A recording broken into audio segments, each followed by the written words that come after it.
Ladies and gentlemen, boys and girls, it's Tuesday. What do we do on Tuesday? We talk about art across cultures. Isn't that what we do No, we just do this week's Tuesday. What do you usually do on Tuesday? Tuesday should be deemed as a rest day, I think. I seem to be busier on the weekends than I've ever been before, and so Tuesday should be my Saturday. I've just made that decree, which you can, of course, when times are flexible and you have a creative mind and you can just make things up. As I do every day, and I made up today that today's going to be smooth. It is going to be smooth. It's going to be smooth. Yesterday we talked about the music. Wonderful guest, Sebastian. And today we're talking about the written word, its power, its effect, how it may be approached, expressed in different cultures. And we have, of course, don't want to just hear from us boring guys. We have a special guest and our wonderful friend, Brother Joel. Good morning to the West Coast, Brother Joel. Good morning. How are you guys doing? I would never call you all boring, that's for sure. So, not in my experience of you. You'd be the first not to. Ask my kids about that. You know, Christian, you said smooth. Today is going to be smooth. You know, that's my nickname. So, is that so? Yeah, my family and friends have called me that for a while. So, here we are. Smooth day. So. Yeah, I manifested that and it appeared. There you go. Absolutely. Well, welcome, Joel. Thank you very much for taking the time. This is great. And Joel is one of our special friends in the world. In the work that we do in the intercultural field, he is somebody that many people look up to. They look to for guidance. They look to for mentorship but in the background, of course, which is usually what art is relegated to, unfortunately, sometimes, we find that the people around us have some wonderful skills, really deep reflective abilities, and Joel is no exception because he brings to the world poetry, writing in general, and he takes that to the world in his work. So tell us a little about your work, Joel, and what you do. And perhaps lead us into that conversation about how you express yourself in the written form.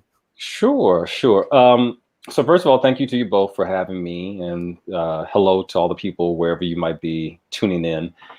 I would say art is less about what you do, it's about your being.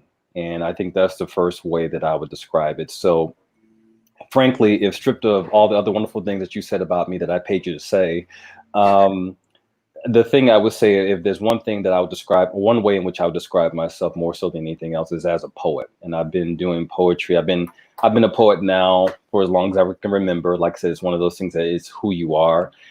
And I started writing poetry when I was a young boy, and writing short stories and things that my mother probably thought, where is this coming from? And started to get some recognition for it. And then continued writing especially when I came out as a gay man, and at that point it was a catharsis. It was salve for the soul. And then I just continued writing and started writing about anything and everything, from family to lived experiences to romance to nature to politics to travel. You know, it's about life. And so I've when I make time, I usually get in the studio. I've done open mics. I put out several CDs. And once COVID is over, or the restrictions are lessened and loosened, then I'll be going back into the studio to work on my next project. So it's been with me forever. And I think long after I'm doing everything else, this is the thing that I'll continue to be doing. It's a way to help me stay in tune with myself. So it's fun. And it's nice to share with people who also have that bent and that appreciation for art as well. I'm curious, Joel, because I did not grow up in a family that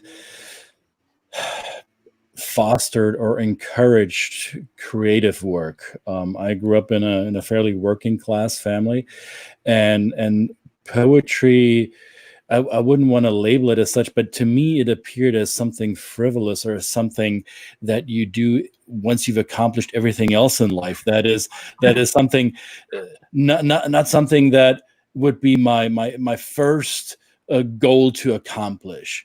And of course, this is my mind freak. I'm not saying this is what it is. So I'm curious, in your upbringing, in your family, when you began being a poet, how was that received? How did your family, how did your friends receive that?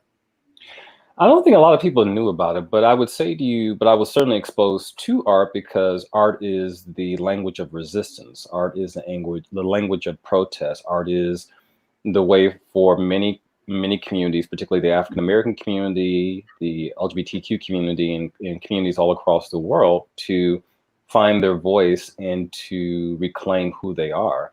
So, when you're told collectively that you can't do certain things, you can't occupy certain industries or work as a profession or live in certain areas, or even have freedoms, you can still hum, you can still sing, you can still write. And so that's how poetry was introduced to me. When you think about people like Sonia Sanchez, or you think about Langston Hughes and all the wonderful poets from the Harlem Renaissance, and writers like Zora Neale Hurston, and the list goes on and on.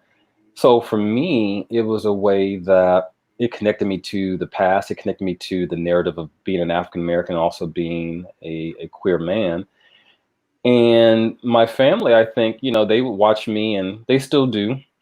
If they see me start to scribble on notes or receipts or napkins or wherever, they know that, oh, he's just gone off into his zone. Sometimes I'll pull out my phone now, and I have to write things. I'll even get out of bed at some points, because if something comes to me, I call it that divine download. You got to go with it.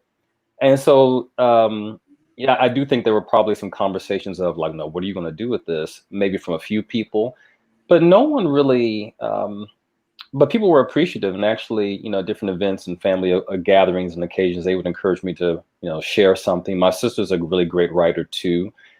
And so it was definitely nurtured. And I think they knew that they didn't see me pursuing it as a full-time career, but I don't think they would have been opposed had I said I wanted to be a full-time writer. Now I see that writing is essential to what I do, in addition to the consulting and the other work that we all share. So, thank you for explaining this, because that brings it home, at least in part for me. So I'm gonna continue on that path for just one more second. Sure. So in popular culture, it's fairly easy to get an audience through mediums that are popularly received. So whether it be music, you have many outlets for that. Whether it be movie, TV, video creation, that there are outlets for that. Sure, there's lots of gatekeepers for those channels. I don't want to downplay that, but that is perceived as something easy to consume, and people from all socioeconomic backgrounds, from all educational backgrounds, are happily consuming that type of art form.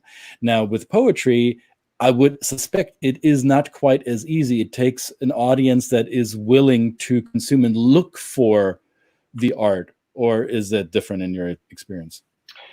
Yeah, I think what you said is true. I will say that in mainstream circles, people want what's quick and easy. They want something that perhaps is not challenging them enough. I mean, and a lot of art has become very commodified, right? So it's about what can you sell? And I think just with society in general, there's the stuff that I think is more superficial, that doesn't really push boundaries and envelopes, and people who maybe don't want to go a little bit deeper. But art is one of those things that is all around us, regardless of whether we appreciate it or not.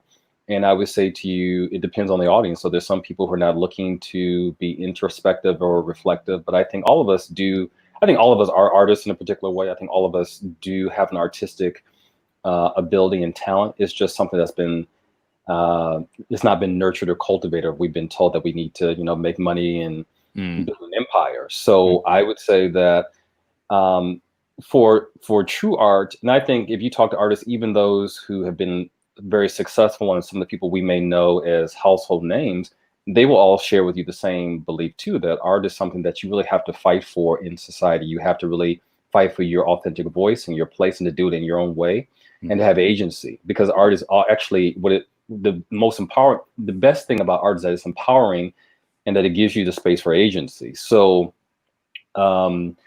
I've had those conversations where people are saying, what are you trying to do? Could you say it differently?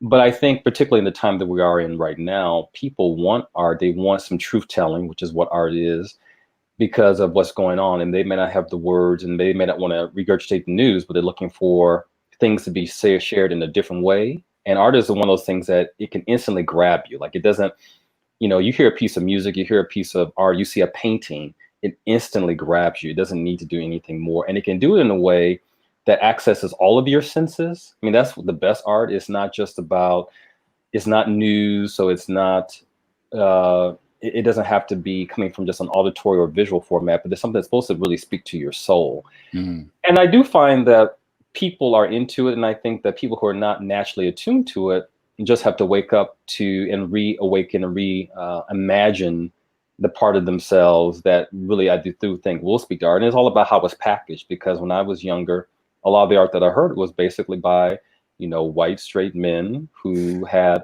a certain position. And there's nothing against white straight men doing art, but there was no diversity in the offerings. And I didn't see a lot of art in school that reflected me. I got another education when I went home, when my parents and family would say, well, have you checked this out? Or do you know about this? Or they would play and share things like, well, who is this? And then all of a sudden I'm listening to Miles Davis and John Coltrane, and I'm reading about, reading from County Cullen and other artists around the world. And then, of course, you go across the world and you hear about artists in places like Nigeria, like Fela, and that really opened my eyes to different experiences around the world, and Bob Marley. But I mean, it goes on and on and on. And so when you see yourself reflected in the art, and it makes you more appreciative of the art, and then you realize art is one of those universal things that connects all of us, no matter what our background is, and it transcends language and time and context and circumstance. So I think people, we, particularly in the West, just have to kind of wake up to the fact that we can access our heart and our bodies as well, not just our mind. And when you really engage good art, it's not just academic, it's not just intellectual, it's also a soulful, spiritual experience. And that's why, for example, my brand name for my art is Souletry, Souletry. Why? Because I think poetry is the language of the soul. It gets beyond the superficial and this stuff that we focus on. It gets you into, who you are as a transcendent being that goes beyond, race and gender and sexual orientation and gender identity and nationality and all those things. I love it. And you're someone who travels the world, literally travels the world. Well, when we were traveling the world, of course. Right, I can't do it so now. Yeah, I'm missing the world right now. So I wish I could get out of the. You take that, not only, you don't just travel for fun, with a backpack, and you actually go there and expound knowledge to the world through your professional work as a professor. I know you've done it in France and other places.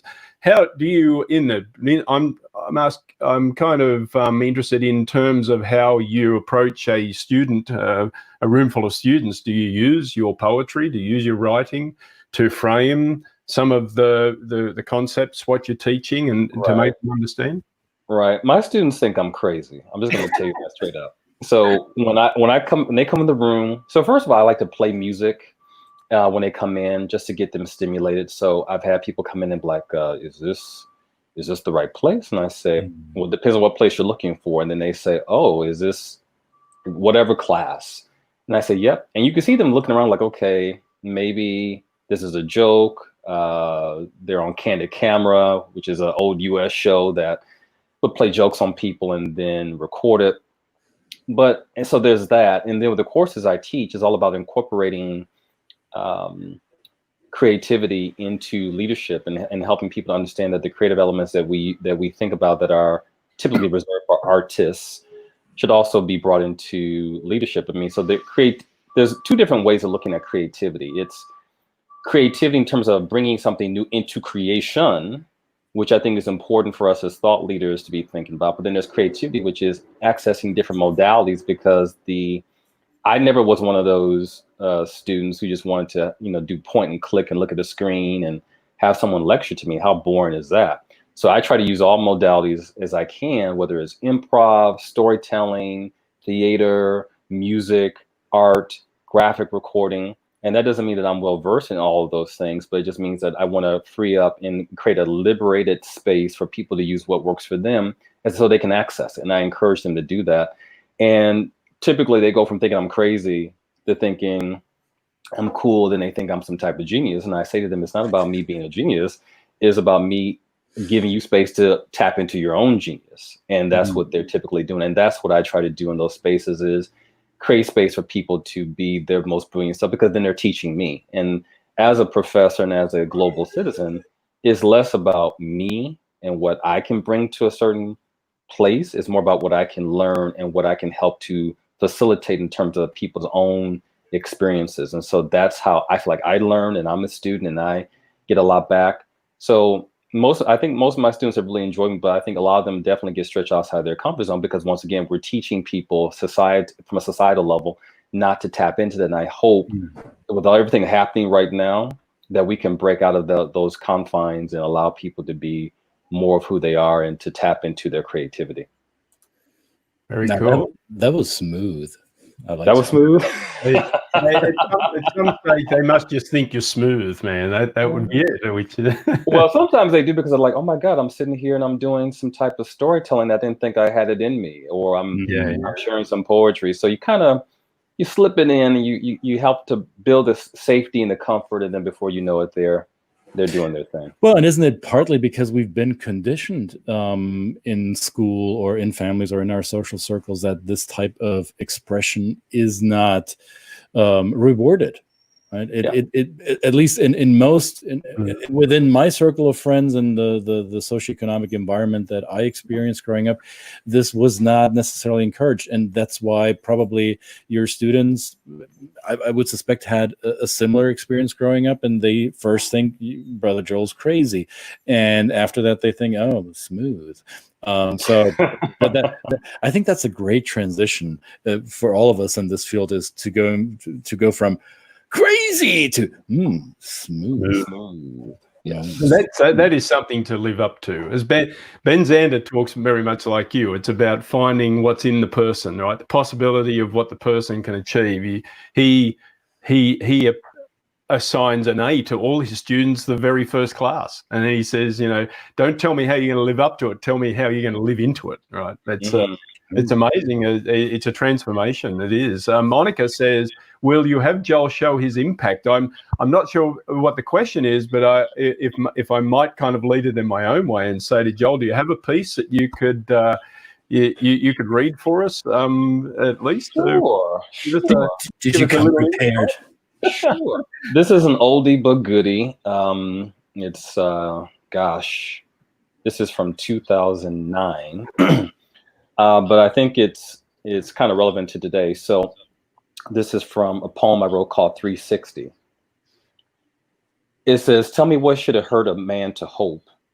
Tell me, how should humanity cope? The inquisitive child asks, is truth supposed to be for a show? Are you more interested in what you believe and less of what you know? It seems people believe too much and know too little. Love is playing second fiddle in this kingdom of hard minds. Once upon a time, Aristophanes said, world is king, having driven out Zeus. And today it seems souls reek and minds are too loose. But I can't be an island unto myself. True love doesn't act with stealth. It is bold in its voyage. So I skate in the shadows. I skim treetops. I rattle cages. I slip into the pages of dirty manifestos, where zealots would choose to strike fear. The world's heartbeat is what I hear. I come to commune, knowing I can't be immune. Together, soon, we shall all find peace in 360. Very cool. That line, you could have written that today, that line about believing too much and not knowing, and I paraphrased it wrong. But isn't that what we see today, right? People are just putting out what they believe, not what they know, right? They're calling it what they know, but it really is just what they believe in, their, driven by their own, that matches their own biases. It's amazing. Yeah. And that was written 11 years ago. Wow. long time ago at this point. So, but Yeah, that was one of your high school projects, was it? That one? not quite. Kindergarten. Not Kindergarten. In the kindergarten. Yeah, maybe when I was 6 or 7. Yeah, between building blocks and Sandlot. Yeah. So you said your parents listened to Coltrane and Miles. So has your musical socialization also progressed? I mean, in the timeline, progressed to contemporary African American music? And tagging on to that question, has anyone ever laid a beat to that poem? Well, they certainly. Well, I'll go in reverse order. So this is on my second CD. So there's a nice hip hop type beat to it, because what I started to do is go from writing poems to writing tracks, or I wouldn't call them songs per se, but it's very similar to spoken word, which is what that is. It's very similar to rap. Rap is rhythmic American poetry, which many people don't know what that stands for. So they hear rap and they're like, oh, I didn't know that that's what it stands for. Like, yes, rap is poetry, and what I love about it is that it brings a rhythm and a soulful element to it that's supposed to really get you into your body. And so, yes, a lot of what I've written, sometimes they're a cappella pieces. They're not designed to have any music. The words stand on their own. Sometimes the words are calling for music. In terms of my musical taste, my parents, my father was more into country. My mom was the one who was into everything from George Clinton, Rick James, Whitney Houston, Anita Baker, to Michael Jackson, Prince. I got into a little bit of, the 60s Motown sound. Yep. And then I heard a bit of Jill Scott Heron there. Oh, look at you. See, you said you were boring. See, you're not boring. See, you got some flavor to you. So, there's Last Poets, Gil Scott Heron, I mean, all those people. Then there's contemporary artists, and then of course hip hop, and then there's world music and Latin soul and music from all around the world. And actually, I find that when I leave the States, people are more interested and in tune with soul music because there's less of a stigma. Like in the United States, there's always been a stigma around certain types of music, particularly if it's pushing the edge. And then you go to Europe and you go to other parts of the world, and they're like, oh no, play that. We like that. Do more. So I'm a big audiophile. So I'm always looking for music. I'm always searching for new things to listen to, new sounds and whatnot. And so my music library is pretty vast, and I owe that to Mom.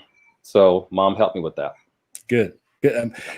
It's important that parents lay the musical foundation. We did that with our kids. So sometimes they hate us for this, and I'm happily vindicated when years later they listen to stuff that I presented to them when they're toddlers, and then they hate it through their early teens, and now they're listening to it, and that all right, the seed popped.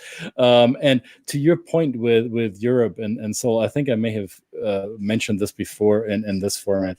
The first time I recognized that in the United States there is somewhat of a racial issue, to put it mildly, was when I first came to the US as a foreign exchange student into northwestern Minnesota, and the overwhelmingly white students in high school asked me what kind of music I liked. And coming from Germany, I gave them my list of music that I liked in the late 80s, and they gave me that look and were flabbergasted, and their comment was, well, that's all black music.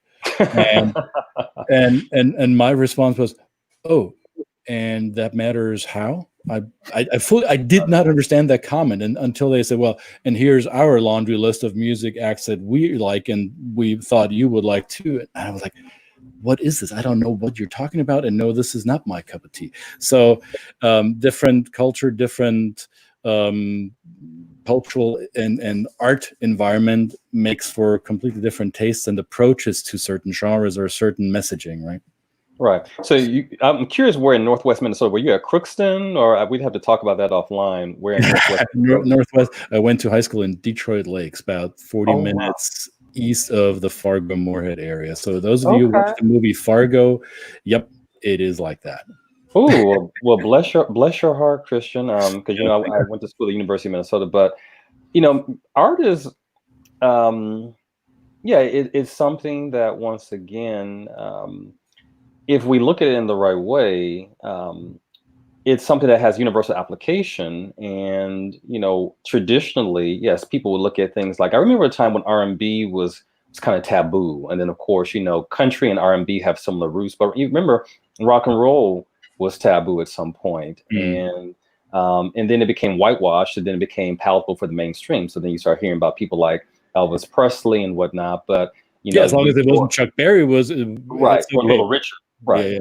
right, and then, right, and then R&B, you know, we have artists like Justin Timberlake who've taken it to a certain level or to a certain audience, but then we've ignored, you know, a lot of the originators and a lot of the people who've done it. And hip hop is in the same thing, where once again you see people like Eminem who, and no shade to Eminem, but people who have certain cachet to popularize certain things and to say certain things that Black artists didn't have, and it will continue and with other things. But I love music from all over the place. I love music from, you know, a lot of Brit rock, you know, the Rolling Stones, Sting. I wasn't big into the Beatles. No one hate me, but I certainly appreciate their influence. But like I said, everywhere I go, I'm always interested in the music and the culture and the rhythms of the community, because that tells you a lot about what's happening from an anthropological standpoint, from a political standpoint, also from a social standpoint. Yeah, but when you use a Black American bring up British rock and quote the Stones, then obviously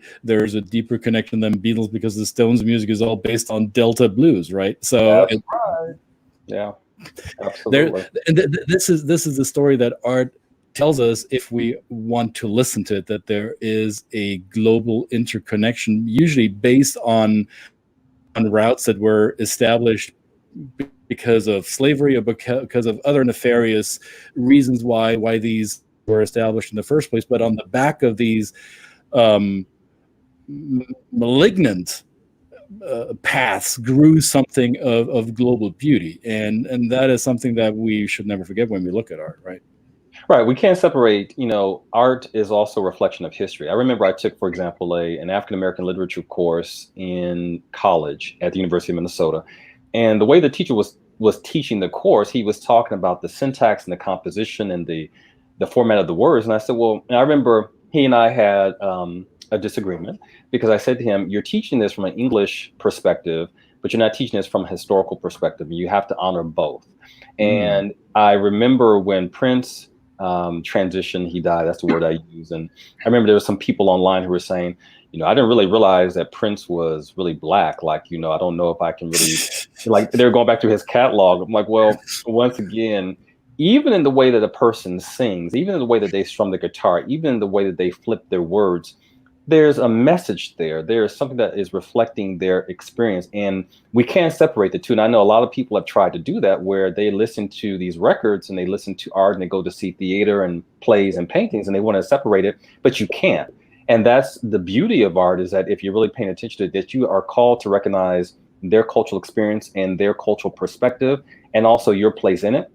And some people are very, you know, try to divorce themselves from that. I recall Do the Right Thing when it came out, and there's a scene in Do the Right Thing where one of the sons from Sal's Pizzeria is saying, well, you know, those guys, they're beyond Black, or I don't see them as Black. So he's talking about Michael Jackson and Prince and whatnot. Well, Michael Jackson, you know, learned his dance techniques from quote unquote ghetto children, which would be somebody like me, although I certainly couldn't dance like Michael Jackson, but I can hold my own. But the things that they talk about, the things they emulated, came from somewhere. And so there's this idea for some people to try to separate the two, but we really need to recognize that art is, you can't separate the political, the social message, and the social seasoning that is imparted on art from the community and the culture from which it's derived.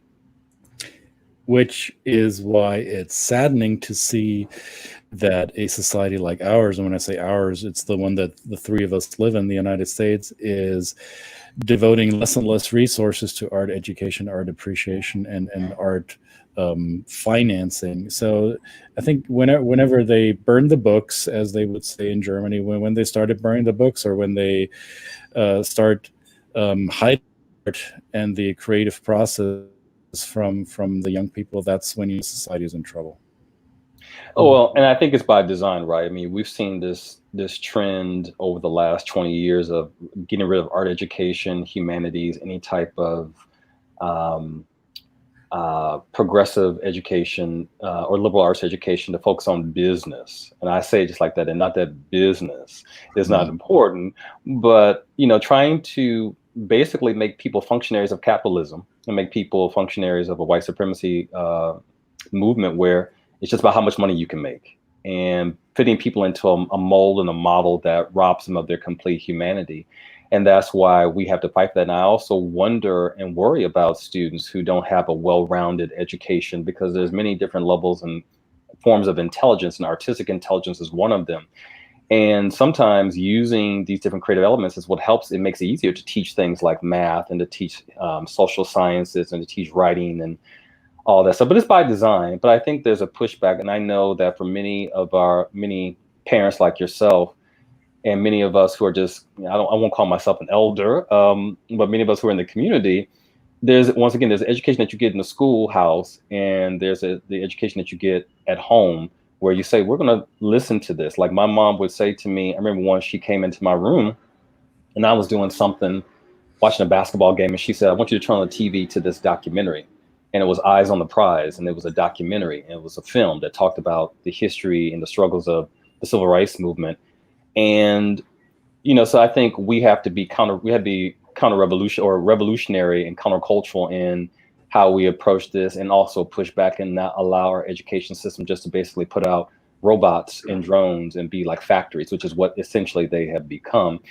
The movement, whether we're talking about just human rights, Black Lives Matter, all of this stuff is on every front and is in every facet of American society. There's not one place that you can look at and say, we don't have to be more mindful of equity and social justice and humanity and all the isms, anti-racism, but also anti-sexism, anti-heterosexism, anti-ableism, anti-classism. All these things are things that we need to attend to in every aspect of our life, including education.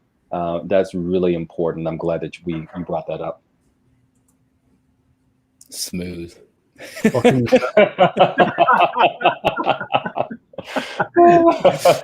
Man, that was great.